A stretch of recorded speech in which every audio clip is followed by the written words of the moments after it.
నమస్తే, welcome to our channel. నేను మీ సిరి.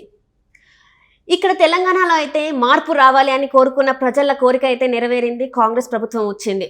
ముఖ్యమంత్రి అయిన రేవంత్ రెడ్డి మాత్రం తన పని తాను చేసుకుంటున్నారు. చాలా ఫాస్ట్గా అయితే తన పని తాను చేసుకుంటున్నారు. ఏదైతే అనుకున్నారో తను చేయాలనుకుంది చేస్తున్నారు. అలాగే గత ప్రభుత్వంలో ఏవైతే అవినీతి జరిగిందో అది ఒక్కొక్కటిగా బయటపెడుతున్నారు. ఇప్పుడు కూడా ఒక అవినీతిని త్వరలోనే తను బయటపెట్టబోతున్నానని అయితే తెలుస్తుంది. అసలు ఆ అవినీతి ఏం జరిగింది, ఎక్కడ జరిగింది, ఎలాంటి పరిస్థితులలో అవినీతి అయితే జరిగిందో మనతో పాటు చర్చించడానికి ఉన్నారు సీనియర్ జర్నలిస్ట్ సత్యమూర్తి గారు. నమస్కారం సార్. తెలంగాణలో అయితే ప్రజలు కోరుకుంది మార్పు రావాలి అని చెప్పేసి, అలానే మారిపోయింది. ప్రభుత్వం మారిపోయింది. రేవంత్ రెడ్డి గారు ముఖ్యమంత్రి అయ్యారు.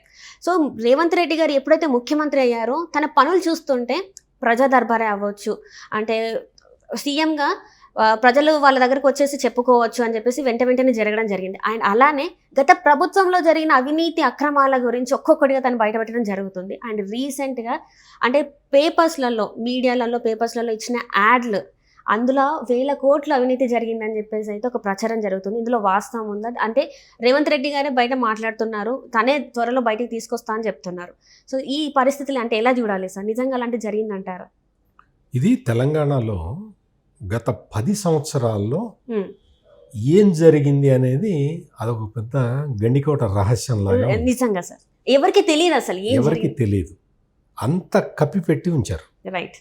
మొత్తం కూడా గుంభనంగా, అంటే ఎవరు నిర్ణయాలు తీసుకుంటున్నారు, ఎవరు ఇంప్లిమెంట్ చేస్తున్నారు అనేది కూడా ఎవరికి తెలియని పరిస్థితుల్లో పాలన సాగింది. రైట్. అందుకనే ప్రజలకి రకరకాల అనుమానాలు వచ్చినాయి. కేసీఆర్ సంక్షేమం అందించలేదని కాదు, ఏది అటువంటి విషయాలు కాదు. కేసీఆర్ మీద ఒక నమ్మకం పోయింది, ఒక డౌట్ వచ్చింది. కేసీఆర్ అహంభావపూరితంగా ప్రవర్తిస్తున్నాడు అనే ఒక అభిప్రాయానికి తెలంగాణ ప్రజలు వచ్చేశారు. దానివల్ల ఏమైందంటే వాళ్ళు మార్పు కోరుకున్నారు. ఇది మారిపోవాలి, ఇదేంటి మనం కొట్లాడి తెచ్చుకున్న తెలంగాణలో ఏం జరుగుతున్నది, పరిపాలన ఏ విధంగా సాగుతున్నది అనే విషయం మనకే తెలియటం లేదు అని ప్రజలందరూ కూడా ఆందోళనలో మునిగిపోయారు. ఈ పరిస్థితుల్లోనే రేవంత్ రెడ్డిని తమ ఆల్టర్నేటివ్ లీడర్గా ఎంచుకున్నారు తెలంగాణ ప్రజలు. అందుకనే కాంగ్రెస్ పార్టీకి ఇంత వేవ్, అంటే ఫస్ట్ నుంచి ఈయన మాట్లాడడం వల్ల వేవ్ అనేది వచ్చింది, ఇంత మెజారిటీ వచ్చింది. అసలు బీఆర్ఎస్ పార్టీ ఓడిపోతుందని కేసీఆరే అనుకోలేదు. అంటే ఎట్లయినా నేను గెలుస్తాను, నన్ను చూసి తెలంగాణ ప్రజలు ఓటేస్తారు అనుకున్నాడు. అందుకే 22 కార్లు కూడా కొనుక్కున్నాడు కదా సార్.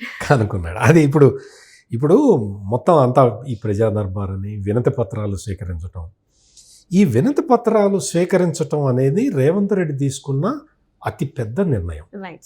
ఇందులో అతి ముఖ్యమైన పాయింట్ ఏంటి అంటే, ఈ వచ్చిన వినతి పత్రాల్లో 95% భూ కబ్జాలు.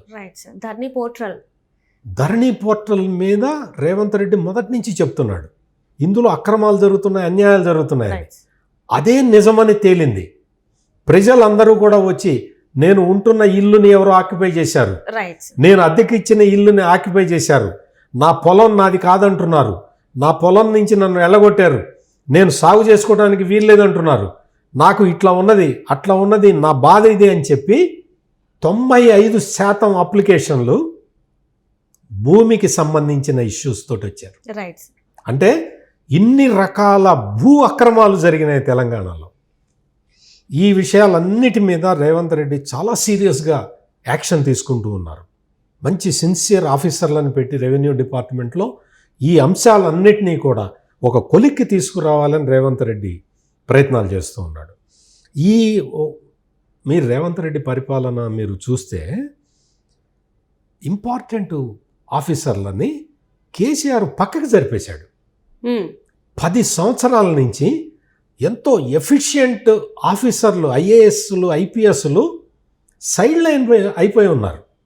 వాళ్ళకి పోస్టింగ్లే రాలేదు. వాళ్ళు అసలు పోస్టింగులు అడిగినా ఇవ్వని పరిస్థితి ఉన్నది. ఒక సెట్ ఆఫ్ ఐఏఎస్లు, ఒక సెట్ ఆఫ్ ఐపీఎస్లే రాజ్యం వెళ్తూ ఉన్నారు. దాంతో ఇప్పుడు ఐఏఎస్ అధికారులు, ఐపీఎస్ అధికారులు అందరూ కూడా ఎవరికైతే సిన్సియారిటీ ఉందో, ప్రజల పట్ల కమిట్మెంట్ తోటి పనిచేసే అధికారులందరికీ కూడా రేవంత్ రెడ్డి పెద్దపీట వేస్తూ ఉన్నాడు. రైట్. మీకు ఒక చిన్న ఎగ్జాంపుల్ చెప్పాలి అంటే ఆమ్రపాలి. ఎస్. ఈమె వరంగల్ జిల్లా కలెక్టర్గా ఉన్నప్పుడు చాలా డైనమిక్ ఆఫీసర్. ఆమె ఒక్కతే మఫ్టీ డ్రెస్, మామూలు సివిల్ డ్రెస్సులో బంట్రోతు కూడా లేకుండా, గన్మెన్ లేకుండా, సెక్యూరిటీ లేకుండా ఆమె ఒక్కతే వెళ్ళిపోయేది, ప్రజల్లోకి వెళ్ళి మాట్లాడేది, అడవుల్లోకి వెళ్ళింది. అంటే అంత డైనమిక్ ఆఫీసర్. అదేంటంటే కమిట్మెంట్ లేకుండా ఏ ఆఫీసర్ కూడా అటువంటి పని చేయలేదు. అటువంటి పని చేసిన ఆమ్రపాలిని కేసీఆర్ గవర్నమెంట్ వాడుకోలేదు. వాడుకోకపోగా అక్కడున్న మంత్రి ఎర్రబెల్లి దయాకర్ రావు కంప్లైంట్లు చేయటంతో ఆమె ఈ గోలంతా మనకెందుకని చెప్పి ఆమె కేంద్ర సర్వీసులకు వెళ్ళిపోయింది. అటువంటి ఆమ్రపాలిని రేవంత్ రెడ్డి నువ్వు రావాలమ్మా, నువ్వు తెలంగాణకి సేవలు అందించాలి అంటే ఆమె ఇమ్మీడియట్గా వచ్చేసింది. అంటే మీకు ఒక ఎగ్జాంపుల్ చెప్తున్నాను.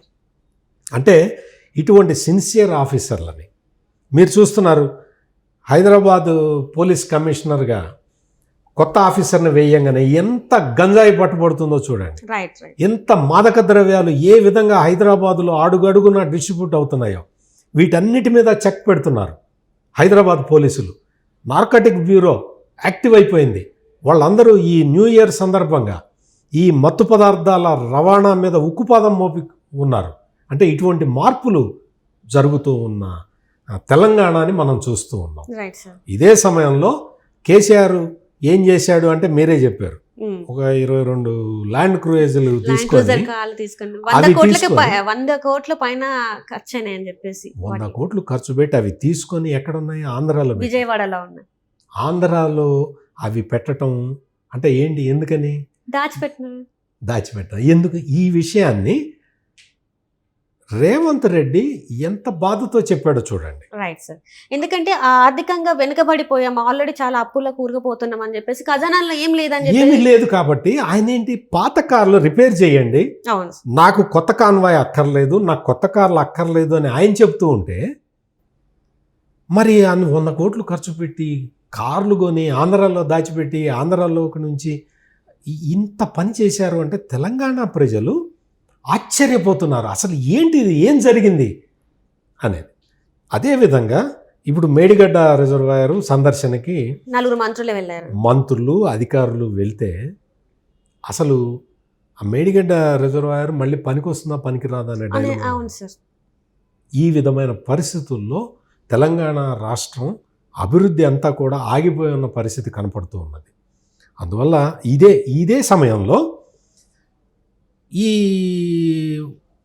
తెలంగాణ గవర్నమెంట్ అంత చేస్తున్నది, ఇంత చేస్తున్నది, అద్భుతాలు సృష్టిస్తున్నది అన్న ఒక అభిప్రాయాన్ని కలిగించటానికి విపరీతంగా అడ్వర్టైజ్మెంట్ల మీద ఖర్చు పెట్టారు. మొత్తం టీవీ ఛానల్స్లో కానీ న్యూస్ పేపర్స్లో మీరు చూడండి, మొత్తం తెలంగాణలో ఉన్న న్యూస్ పేపర్లన్నీ బీఆర్ఎస్వే. ఆ ఫస్ట్ పేజ్ చూసినా, సెకండ్ పేజ్ చూసినా, ఇక్కడ మెయిన్ మ్యాటర్ వచ్చేసి మనకి 4th, 5th పేజ్లో అదేదో చిన్న మ్యాటర్ లాగా ఉంటుంది సార్. కానీ వీళ్ళ యాడ్స్ మాత్రం చూస్తే మొత్తం వీళ్ళ పేజ్లే అన్ని వాళ్ళ పేపర్లే, అన్ని వాళ్ళ మీడియానే. ఎలక్ట్రానిక్ మీడియాకు వచ్చేటప్పటికి అన్ని ఛానల్స్ వాళ్ళవే. ఇది మొత్తం కూడా రేవంత్ రెడ్డి దీని మీద యాక్షన్ తీసుకోవాలి అని చెప్పి చాలామంది కోరుతున్నారు.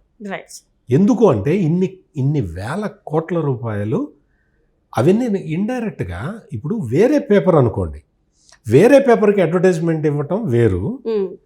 నేను ముఖ్యమంత్రిగా ఉండి నా పేపర్కే, నా టీవీకే, నా ఛానల్కి నేనే అడ్వర్టైజ్మెంట్లు ఇచ్చుకోవటం వేరు. ఇది అనుమానం రేకెత్తిస్తున్న అంశం. ఈ అంశం మీద క్లారిటీ రావాల్సిన విషయం అయితే ఖచ్చితంగా ఉన్నది. ఆ డైరెక్షన్లో గనక రేవంత్ రెడ్డి పని చేస్తే బీఆర్ఎస్ పార్టీ తన పాలనలో చేసిన ఏమన్నా అంటే మిస్డీడ్స్ ఏమన్నా ఉంటే కూడా అన్నీ బయటికి రావడానికి అవకాశం. అంటే కేసీఆర్ జైలుకి వెళ్ళే పరిస్థితి ఉందంటారా? అంటే ఇవన్నీ బయటపడితే అంటే ఇప్పుడు అవినీతి కేసీఆర్ దాకా అంటే ముఖ్యమంత్రి తీసుకునే నిర్ణయాల దాకా ఉండేవి కొన్నే ఉంటాయి. డైరెక్ట్గా ముఖ్యమంత్రి ఇన్వాల్వ్మెంట్ కొన్నింటిలోనే ఉంటుంది. ఈ అవినీతిని బయటికి తెస్తే చాలు. కేసీఆర్ని జైల్లో వేయటం, ఇప్పుడు ఆయన జైల్లోనే ఉన్నట్టు దాదాపుగా ఓడిపోయిన దగ్గర నుంచి ఎక్కడన్నా కనిపించాడా? ఇక్కడ కనిపించదు. యశోద హాస్పిటల్లో చేరి ట్రీట్మెంట్ తీసుకోవటం తప్ప, ఇంటికి అంకితం అయిపోయాడు తప్ప ఎక్కడన్నా బయటకు వచ్చాడా? అందువల్ల కేసీఆర్ అవినీతిని నిరూపించడం అంటే కేసీఆర్ అవినీతి అనే కాదు, ప్రభుత్వంలో జరిగిన అవినీతి కార్యక్రమాలు, ఆశ్రిత పక్షపాతం, ఇటువంటివి బయటికి తీసుకురావాల్సిన అవసరం ఉంది అని రేవంత్ రెడ్డి స్పష్టంగా చెప్పాడు. ఆ డైరెక్షన్లోనే పనిచేస్తున్నాడు. Right, thank you sir.